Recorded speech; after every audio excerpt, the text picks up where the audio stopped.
Divorced men. What happened when she tried to crash your new beginning? Story 1. My new beginning was boring on purpose. Small apartment, quiet neighborhood, Saturday mornings spent burning omelets with my 8-year-old Mia. No drama, just routine. My ex hated that. She thrived on chaos and suddenly her old tricks didn't work. No screaming matches, no answering her 2 a.m. texts, no reacting to, "Your daughter says you're making her uncomfortable." I'd just reply, "We can discuss this through the parenting app." Then I started seeing Emma. I kept it low-key, introduced her to Mia slowly, with my therapist's blessing. Mia adored her. That's when my ex snapped. One Sunday, we're coming out of the grocery store. Mia's holding Emma's hand, babbling about pancakes. A car screeches into the loading zone and my ex jumps out, phone in hand. "She's kidnapping my daughter," she screams, already filming. People stop and stare. My ex is shouting my full name, Emma's name, telling Mia to come to mommy if you feel unsafe. Mia freezes and starts crying. Security comes over. I'm shaking, but I keep my voice steady. I show the guard our custody order, the parenting app where she confirmed it was my weekend. I quietly say, "She's recording us without our consent, and she's upsetting our daughter." Security looks between us and says to my ex, "Ma'am, you're trespassing in a loading zone and causing a disturbance. You need to leave or we'll call the police." For the first time, someone in public wasn't buying her performance. She tried to keep shouting, but now people were filming her. Mia buried her face in Emma's shoulder. My ex finally drove off, still ranting into her phone, probably for TikTok. That night, I emailed my lawyer the security report and footage the manager gave us. I didn't yell, didn't threaten. I just sent it with one line: for future custody discussions. She tried to crash my new beginning with a public spectacle. She might have handed me exactly what I needed instead. Story 2. My ex didn't care that I moved on. She cared that I moved on without her collapse. After the divorce, I hit the gym, went to therapy, changed jobs, and slowly dug myself out of debt. 2 years later, I opened a tiny barbershop with my brother. It wasn't glamorous, but it was ours. We did a grand opening. Local flyers, Facebook event, balloons, free haircuts for kids. I posted one photo of me cutting a little boy's hair with the caption, "New chapter." Within an hour, my phone blew up. My ex: "So this is what you spent child support on? Hope your customers like thieves." I ignored her. We were busy. Then a woman walked in with her phone already recording. It was my ex's best friend, the one who testified I was emotionally abusive because I didn't like their drunk nights. She started loudly asking, "Is this where deadbeat dads hide from responsibility? In front of a line of kids waiting for their free cuts?" I stepped away from my chair and told my brother to finish the haircut. I asked her calmly to leave. She smirked and said, "I'm a paying customer, you can't refuse me." The mom whose kid I'd been cutting stood up. "Yeah, he can," she said. "This is for the community, not your Facebook drama." Another dad chimed in. "My son's cut is free and he's donating tips to the local team. What exactly is your problem?" Her confidence cracked. She kept recording, mumbling about abuse, until my landlord, big guy, ex-military, walked in, took one look, and said, "You're trespassing. Leave or I call the cops." She left, still typing furiously on her phone. That night, I saw the exposed barbershop video she posted. The comments absolutely roasted her. People pointed out the kids, the free cuts, the charity flyer visible behind my chair. She meant to destroy my reputation on day one. Instead, parents booked out the next 2 weekends. "Dude," my brother said, showing me the appointment app, "your crazy ex just funded our marketing campaign for free." I just locked the shop, turned off my phone, and went home to help my son with homework. Story 3. My new beginning wasn't a woman. It was a 1-bedroom apartment with no holes punched in the walls. After the divorce, I told myself, no roommates, no moving back with family, no couch surfing. I wanted a door I paid for with my own money, a kitchen with only my dishes in the sink. I worked double shifts, sold my gaming setup, drove a car that sounded like it was held together by prayer. 9 months later, I signed the lease. I took a selfie with the keys and sent it only to my group chat of friends. One of them, bless his dumb heart, posted it on his story, tagged me, and added, "Proud of this man for finally getting away from that chaos." Guess who still had a burner account? A week later, moving day. I'd barely carried the second box up when I heard a familiar voice in the hallway. "Wow, so this is where my child support payments go." My ex stood there, arms crossed, with our old wedding photo in her hand. I hadn't seen it in years. "I thought you burned that," I said. "I was saving it," she said, stepping into my doorway like she owned the place. "For when you pretended you hadn't abandoned your family." She started talking loudly about how I left her to struggle, how I was playing bachelor while she raised our daughter alone. The neighbor's doors cracked open. Something inside me just clicked. I walked over to the kitchen counter, took the lease from the folder, and handed it to her. "This is what I pay in rent," I said quietly. "Here's what I pay in child support. Here's the bank app with the transfers." I didn't yell. I just laid the papers out on the counter and slid them toward her. The hallway was dead silent.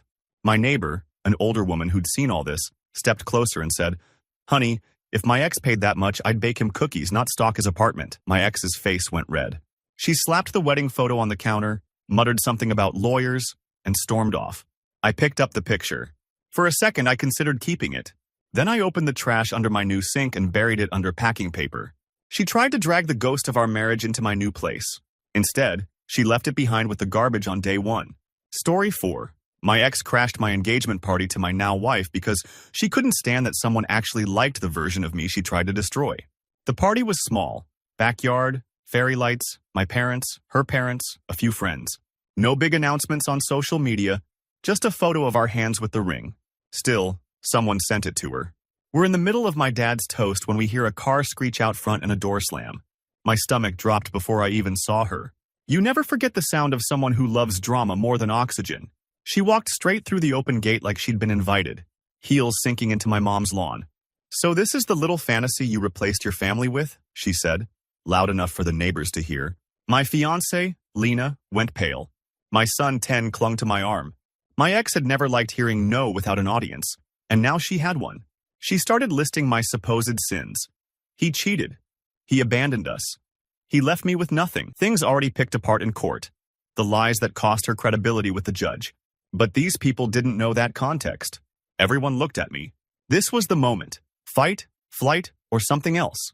I stepped forward and said, "Kids inside, please." My son hesitated until my dad put a hand on his shoulder and guided him in. Only the adults remained. My ex didn't get the performance she'd planned. "I'm not doing this," I said. "You're trespassing. Leave." She laughed and said to Lena, "He didn't tell you about the restraining order I almost got, did he?" Lena calmly reached into her folder. Yes, she'd prepared one, and pulled out a copy of the custody ruling. "Actually," she said, "I've read all of it. The judge's words, not yours." She read the part where the court called my ex not credible and manipulative in her testimony. My ex's smirk vanished. My mom, who never swears, turned to her and said, "You've had 3 years to heal. Instead, you drove here to ruin your child's father's night. That's what he divorced." My ex looked around and realized there were no allies here, no cameras on her side. Just witnesses. She muttered something about courts being biased and stormed out, nearly tripping over the garden hose. We stood there in silence, hearts pounding. Then Lena raised her glass and said, "Well, now that the uninvited guests are gone, where were we?" We picked up the party from the exact line my dad left off. She tried to crash my new beginning with old lies. All she did was confirm to everyone that ending it with her was the smartest decision I'd ever made. Story 5. My new beginning was as simple as a quiet co-parenting routine that actually worked. No screaming exchanges, just one designated parking spot outside my ex's building where I picked up our son at exactly 5 p.m. For 6 months, it was peaceful. I'd park, text, "I'm here." She'd send him down, sometimes wave from the window, sometimes not. I clung to that boring predictability like a lifeline. Then I started posting pictures of hikes with my son and my new girlfriend, Nora.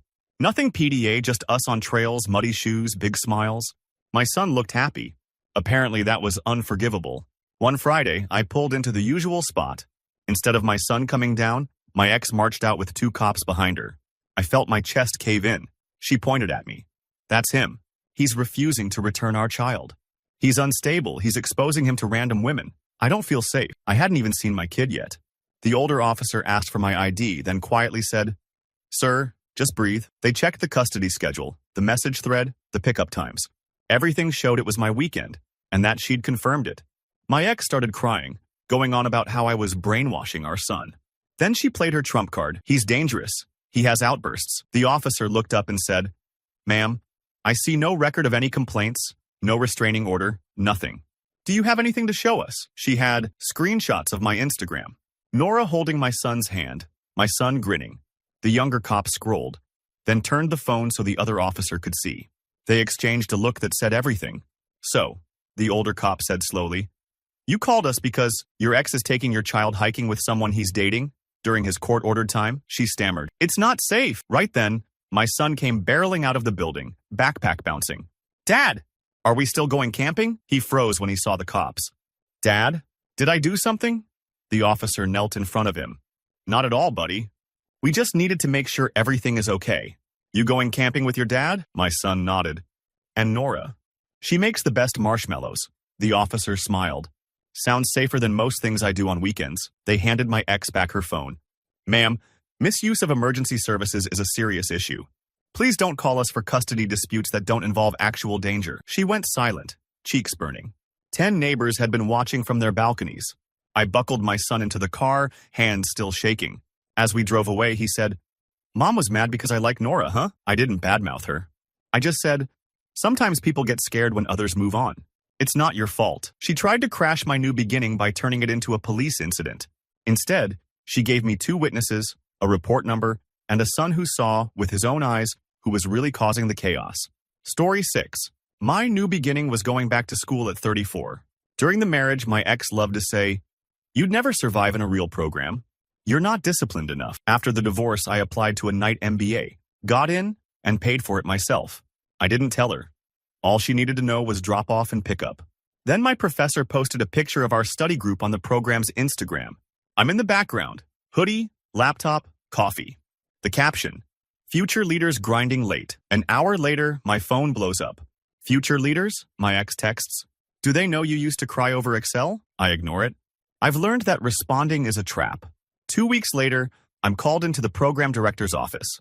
I think I've screwed up somehow. Instead, she closes the door, looks uncomfortable, and slides her screen toward me. It's an email from my ex. She'd written 3 paragraphs about how I was unstable, had a history of aggression, and that she feared for the safety of other students, especially young women who might not know his past. She attached a photo of the police car that had once been outside our house during an argument. She didn't mention that she was the one screaming and I was the one sitting on the curb with the officer. The director sighs. "We take all concerns seriously, but we also check them." They had pulled my record. No charges. No restraining orders. They'd even called the officer whose name was on the old incident report. His notes described her as intoxicated and escalatory. Then the director shows me the second email. My ex had CC'd the dean, the Title IX office, and the general tips inbox. Same story, more dramatic language. "I'm sorry you're going through this," the director says. "We've documented her emails. If she contacts faculty or students again, we'll treat it as harassment." I feel my ears burn with a weird mix of shame and relief. I ask if this affects my standing. She shakes her head. "No. Your grades do." And then, almost gently, "You're doing fine." That night in group work, one of my classmates says, "So, your ex tried to get you kicked out?" I freeze. Then he adds, "Good luck to her. You're carrying this project." She tried to crash my new beginning by dragging my name into my new world. Instead, she handed me a pile of documented harassment and a faculty that sees her pattern on paper. Story 7. My new beginning was a simple thing. First vacation with my son and my girlfriend where nobody cried in a hotel hallway. Low bar, I know. We booked a small beach resort 3 hours away. I cleared the dates through the court, sent my ex the full itinerary, hotel address, phone numbers. Overkill, but I wanted zero drama. First day there, my son is building a sandcastle with my girlfriend Anna. He calls her Anna Banana, and she pretends not to like it. We're actually laughing. I take a picture.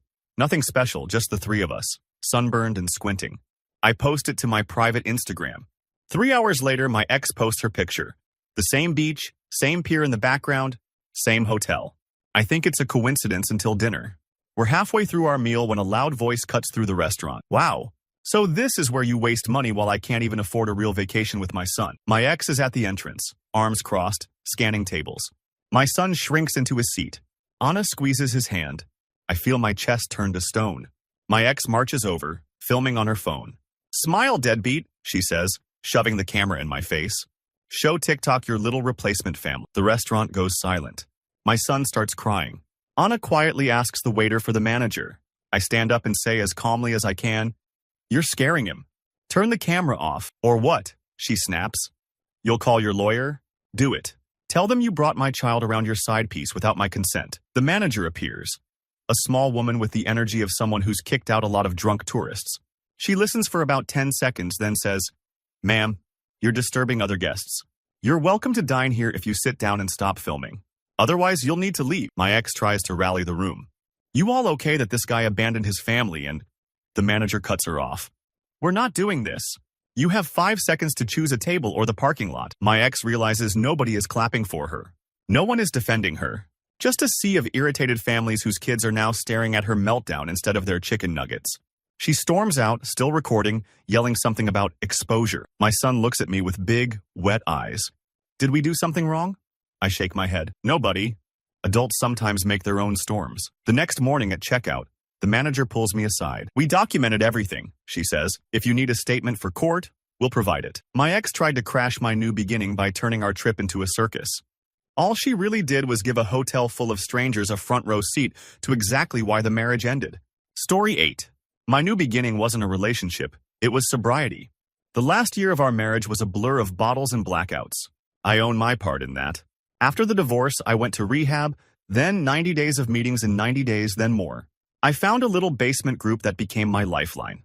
No one there cared about my ex, my job, or my bank account. Just, are you sober today? I didn't tell my ex much. Just that I was in a program and that if she needed proof for court, I'd sign whatever releases my sponsor suggested. For a while, she seemed almost relieved I wasn't drinking, until she realized my stability meant she couldn't call me the drunk anymore. One Tuesday, I'm in the middle of sharing about how ashamed I feel around my kid, how I'm terrified I ruined our relationship, when the door creaks open. That's normal. Latecomers happen. Then I hear it. Her laugh. My ex steps in, phone in hand, panning the room. Go ahead, she says loud. Tell them how you almost hit the kid with the car when you were wasted. The whole room freezes. The chairperson stands up and says, Phone's away. This is a closed meeting. She ignores him. Did they tell you he's violent when he drinks? Did they tell you he screamed at me in front of our son? My sponsor walks over calmly. Ma'am, this is an anonymous group. You're violating everyone's privacy. Please leave. She scoffs. Privacy? He ruined our lives and you're worried about privacy? She swings the camera back to me. Say hi, babe. Show them what a changed man looks like. My hands are shaking, but not from wanting a drink. For once, it's anger. Not rage yelling, just a cold, clean line. You don't get to wreck this too. I say clearly, turn off the phone or I call the cops. What I don't expect is the rest of the room. One by one, people stand up. A woman in her 50s says, my ex did this to me. I lost my kids for 3 years. Get out. A guy with a biker vest says, you're in violation of federal law if you record in a healthcare setting without consent in this state. Want to test it? She looks around and realizes there are 20 witnesses and not a single one on her side. The chairperson has already dialed 911. She finally bolts, still shouting about the truth. Afterward, the group voted to write a statement about the incident. My sponsor recommended I share it with my lawyer and therapist. She tried to crash my new beginning by weaponizing my worst moments in the one place I was actually trying to fix them. Instead, she walked into a room full of people who have seen every flavor of manipulation and added her name to their list of reasons we stay sober. Story 9. My new beginning was a house with my name on the deed that didn't also have hers. During the marriage, our finances were a mess. She'd open credit cards for points and forget them, overdraft accounts, then blame me for not making enough. When we divorced, I ate a mountain of debt and spent 4 years crawling out. Finally, my credit score climbed high enough. My fiancé and I got pre-approved and found a small place that needed work but had a yard big enough for my son's future dog. It felt unreal. We were 2 weeks from closing when my loan officer called. Hey, weird question. Do you have a current spouse? No, I said slowly. Divorced 3 years. He sighed. Your ex just called the bank.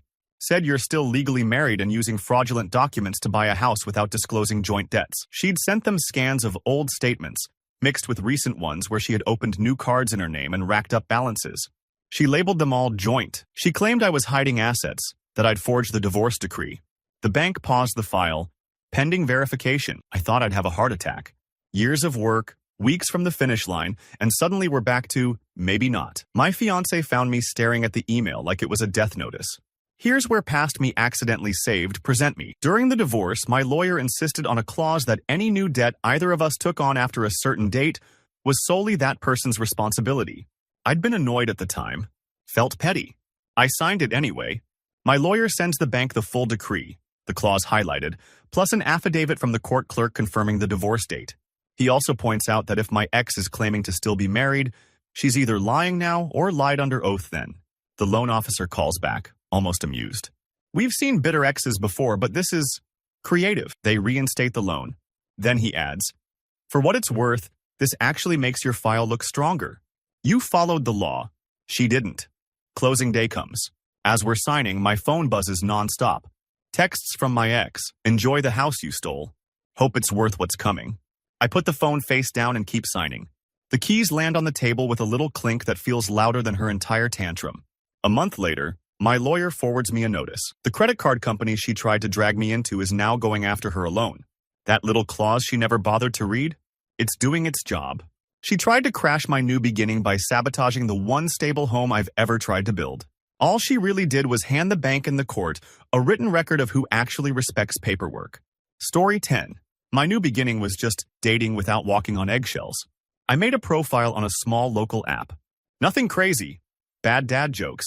A picture with my dog. One hiking photo. I mentioned I was divorced and co-parenting, that my son came first. Matches trickled in. For the first time in years, I had normal conversations with women who weren't accusing me of ruining their life if I didn't answer in 5 minutes. Then one morning my phone starts buzzing like it's possessed. My buddy sends me a link. My profile screenshot posted in a local "Are We Dating the Same Guy?" Facebook group. Caption: "This is my abusive ex. He cheated, abandoned his family, and is using this app to find women to manipulate. Run." Yup, my ex. She dumped our entire breakup story in the comments, conveniently skipping over her own affair, the financial mess, and the therapist who literally told us she refused accountability. She even claimed I never paid a dime in support, while the court takes it straight from my paycheck.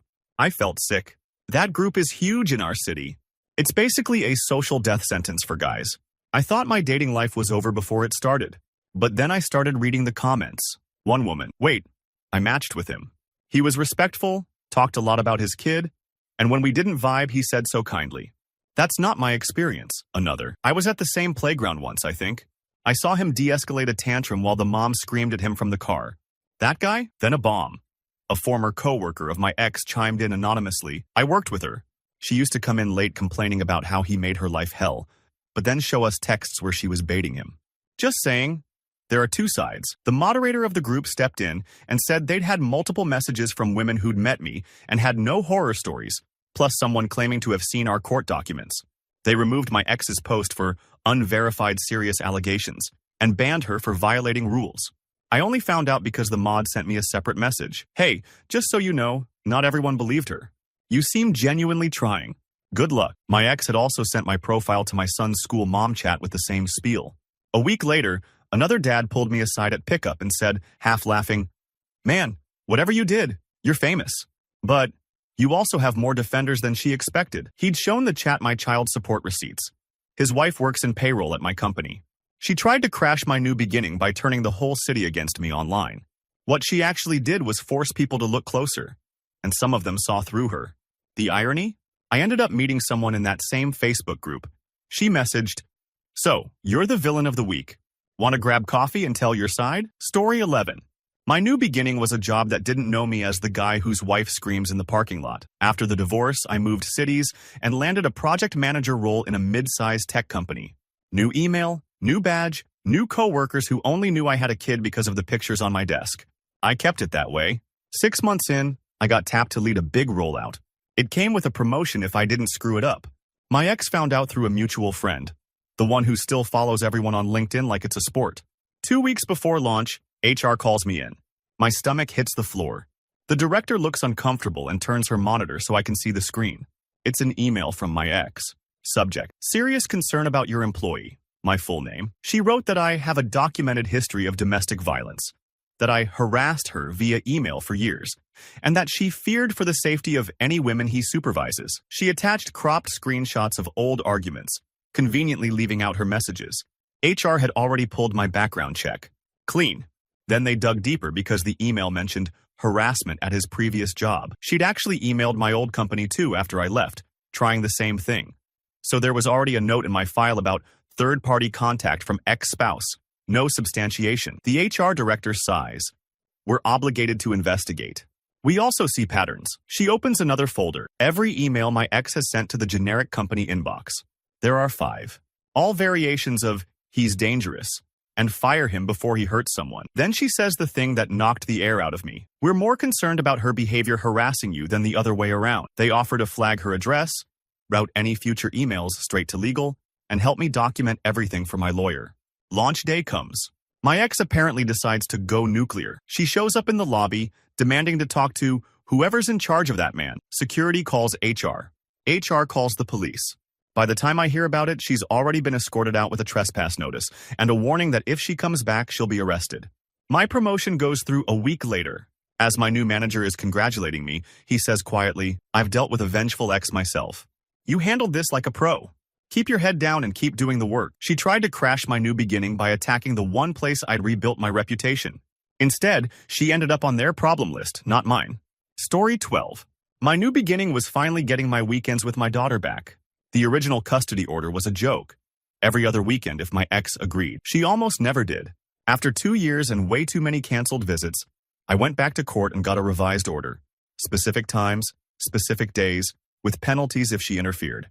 To celebrate, I signed my daughter up for a Saturday art class. Just us, drop-off, coffee, pickup, ice cream. No drama. First Saturday goes perfect. Second too. Third Saturday, I arrive at the community center and see my ex's car parked crooked across 2 spots. My stomach sinks. Inside, my daughter is at a table, painting happily. My ex is in the corner talking to the coordinator, waving papers. As soon as she sees me, she raises her voice. There he is. The man I specifically said is not allowed near my child without supervision. The coordinator looks confused. I pull out my folded custody order like a cop pulling a badge. This is my court-ordered time. She knows that. My ex slams a packet of papers on the table. I emailed an updated agreement. He's not allowed to bring random women around our daughter or take her out of the city without my written consent. The coordinator glances between us. I just run the class. Then the door opens and in walks a woman in a blazer. Our court-appointed parenting coordinator. I didn't know she'd be there. Turns out the center called her when my ex started making demands about changing pickup rules. She smiles tightly. "I'm glad you're both here." To my ex, "I've reviewed the custody order. No modifications have been filed.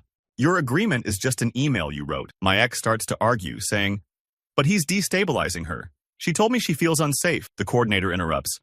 "Your daughter told me she loves art class with her dad and feels peaceful here." She gestures toward the glass window where my kid is painting obliviously. "You dragging her teacher into this? That's destabilizing." The art teacher, who's been silent this whole time, finally speaks up. "From what I've seen, Dad signs her in on time, stays in the lobby, and she leaves smiling. Mom, this is the first time I've seen you here and you're yelling." My ex realizes she has no allies in this building. No one is buying the concerned mother act. The coordinator turns to me. "You're free to complete today's class and your scheduled time. If she attempts to remove your daughter or disrupt again, call me and the police." My ex storms out, muttering about biased systems. When class ends, my daughter runs over, hands covered in paint. "Dad, look! I made us a house." For once, the metaphor didn't hurt. She tried to crash my new beginning by twisting custody into a public scene. Instead, she handed the professionals more proof of exactly who's undermining stability. Story 13. My new beginning was going back to my hometown church without pretending everything at home was fine. During the marriage, Sundays were performative. Matching outfits, holding hands for exactly 90 minutes, then screaming in the car on the way back. After the divorce, I stopped going altogether. Too many questions, too many pity eyes. When I finally went back, I sat in the back row. No ring, no wife, just me. The pastor knew vaguely that I'd divorced. I'd met with him once when things exploded, and he'd told me, "Staying and being destroyed is not holy." That sentence got me through signing the papers. Months later, the church started a small group for divorced people. Mixed genders. No fix your marriage agenda, just space. It helped. I started volunteering with the youth group, mostly because my son thought the game nights looked fun.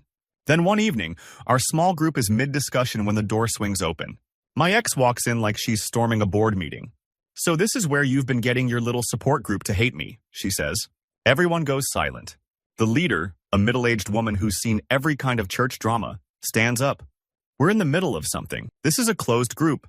My ex ignores her. She points at me. "He tells you he's a victim, right? That I'm crazy? Did he tell you about the time he shoved me? The time he punched the wall next to my head?" I feel every eye in the room on me. Shame floods back. I did punch that wall. I did slam that door too hard. I start to open my mouth to apologize, to explain, to drown in it again. The group leader cuts in.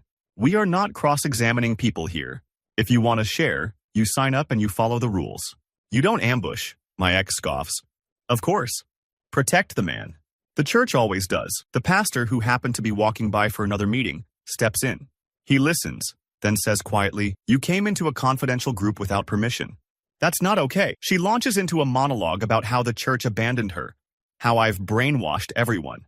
Then one of the guys in the group, who'd been quietly staring at the floor, looks up and says, "I've been that guy. The one who punches walls and scares his wife. He's told us that story. He's also told us everything he's doing to make sure his kid never sees it again." Another woman adds, "No one here thinks he's perfect. We just know he shows up, listens, and doesn't talk over people. Unlike right now, you could see it land." She expected applause. She got boundaries instead. The pastor walks her out, telling her, "If you'd like support, we'll help you find it. But not like this." We all sit there in stunned silence. The leader looks at me and says, "Do you want to keep going?" I take a breath I didn't know I'd been holding. "Yeah," I say. "Actually, I think I really do." She tried to crash my new beginning by dragging my worst moments into the one room I was trying to heal in. Instead, she walked straight into a circle that already knew my mess, and chose to stay anyway. Story 14. My new beginning was a relocation order that finally let me move closer to my family, with my son. For years, I'd stayed in the same city as my ex because the court wouldn't approve a move. She'd weaponized that distance, constantly forgetting drop-offs, using our kid as an extra set of hands while she partied.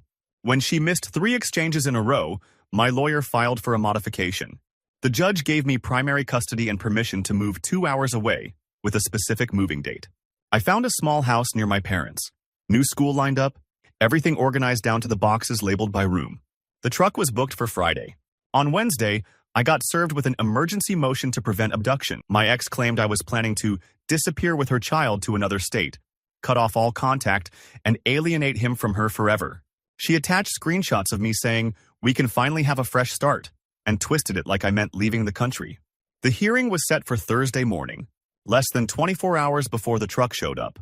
If the judge granted it, the move was dead. In court, my ex came in with printouts, highlighted in neon.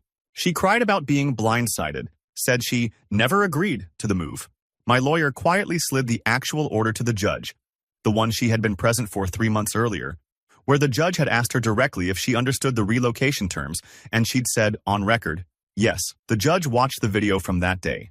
You could see my ex on the screen, bored, scrolling her phone as the conditions were read. When the video ended, the judge took off his glasses and stared at her. "You stood in this courtroom under oath and agreed to these terms. You have now filed an emergency motion claiming you didn't understand them, that you're being ambushed, and implying abduction." She tried to pivot to feelings. "I just didn't realize how it would feel to have him so far away." He cut her off. "Feelings do not equal emergencies. This court does not exist to soothe your buyer's remorse." He turned to me.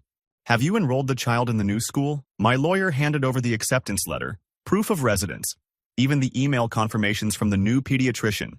We'd prepared for exactly this. The judge sighed. Motion denied.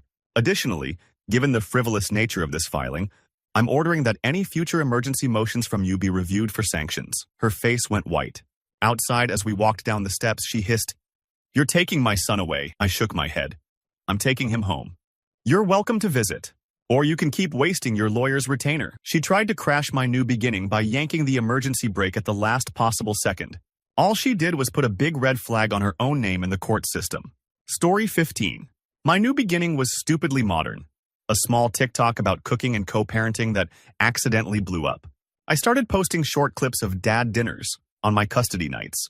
Nothing fancy, pasta hacks, budget meals. My son rating my food with brutal honesty.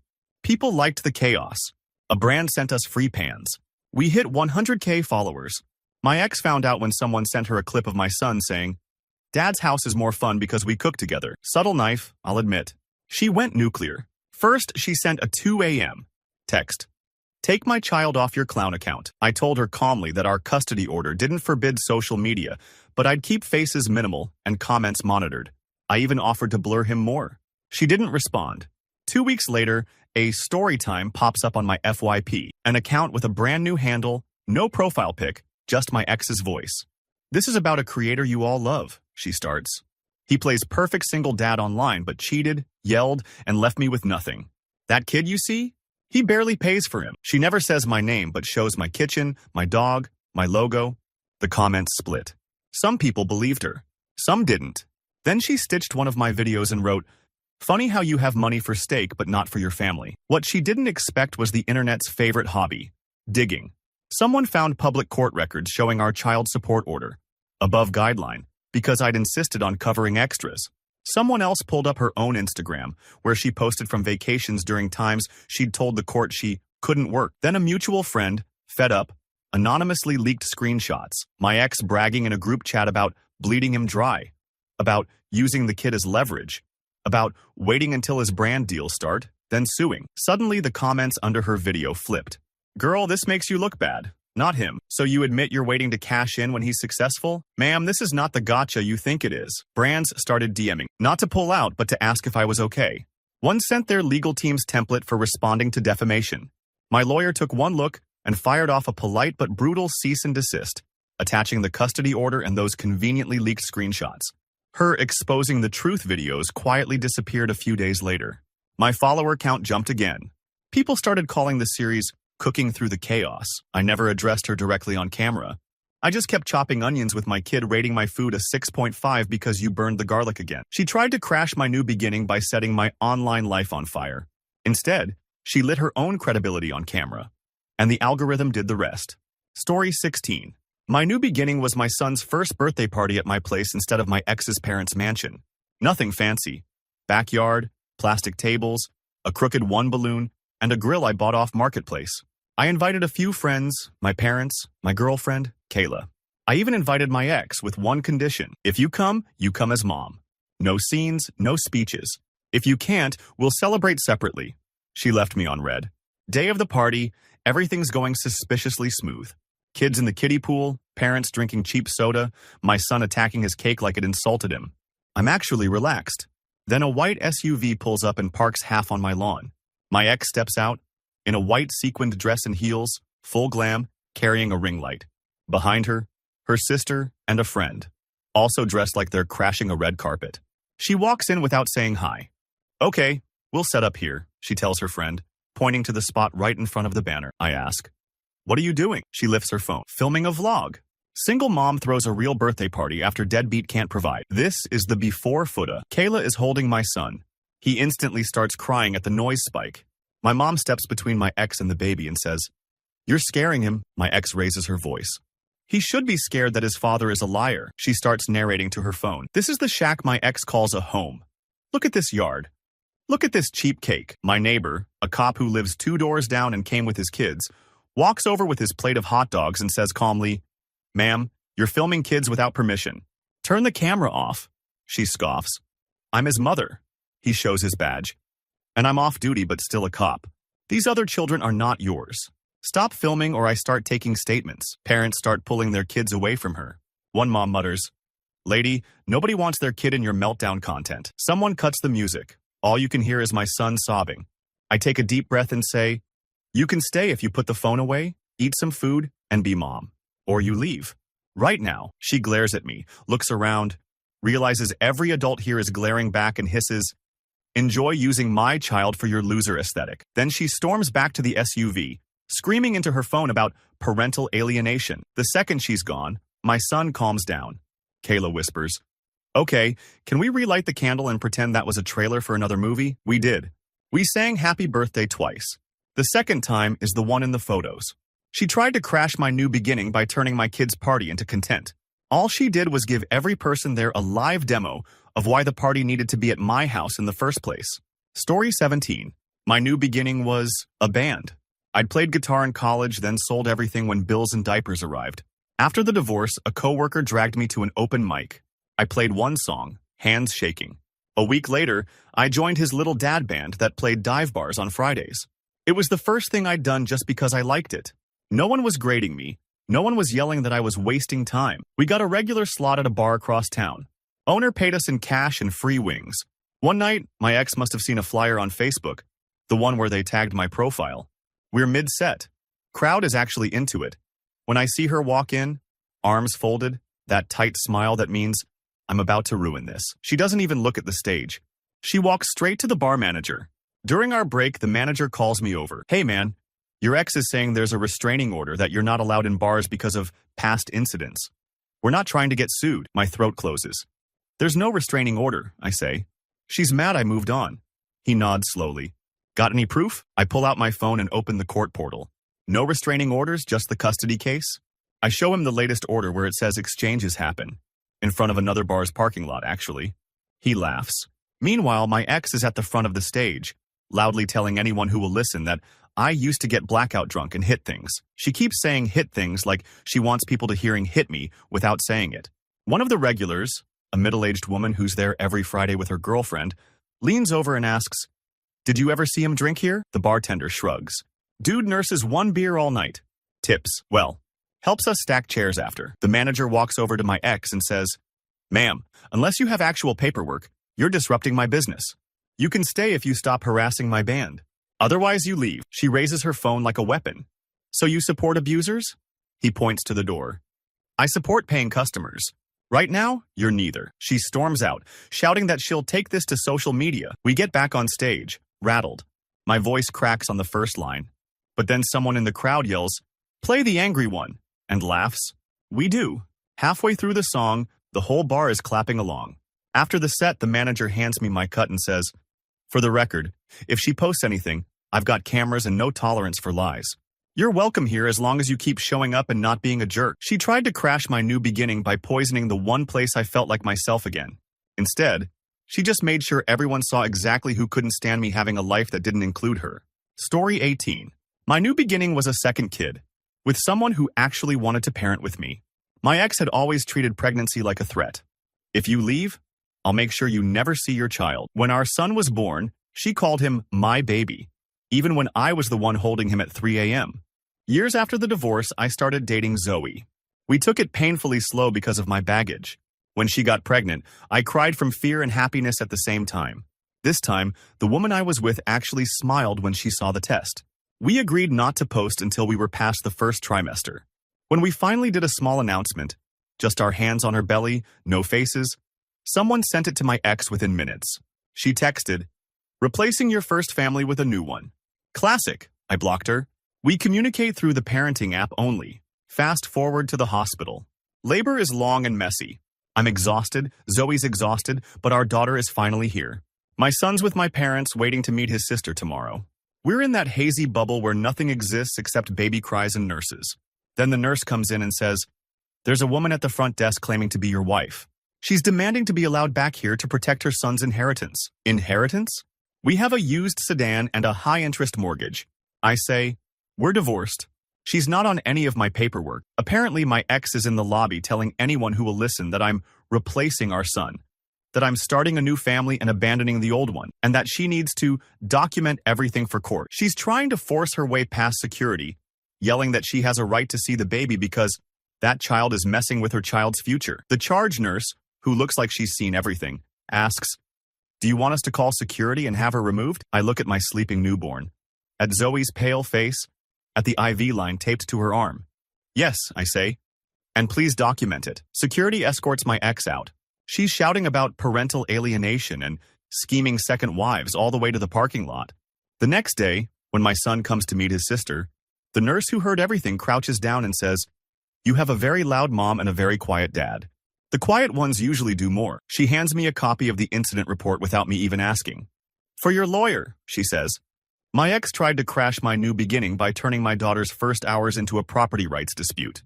All she really did was give my future self, and probably my kids, a written reminder of who was obsessed with ownership and who was just trying to hold a baby.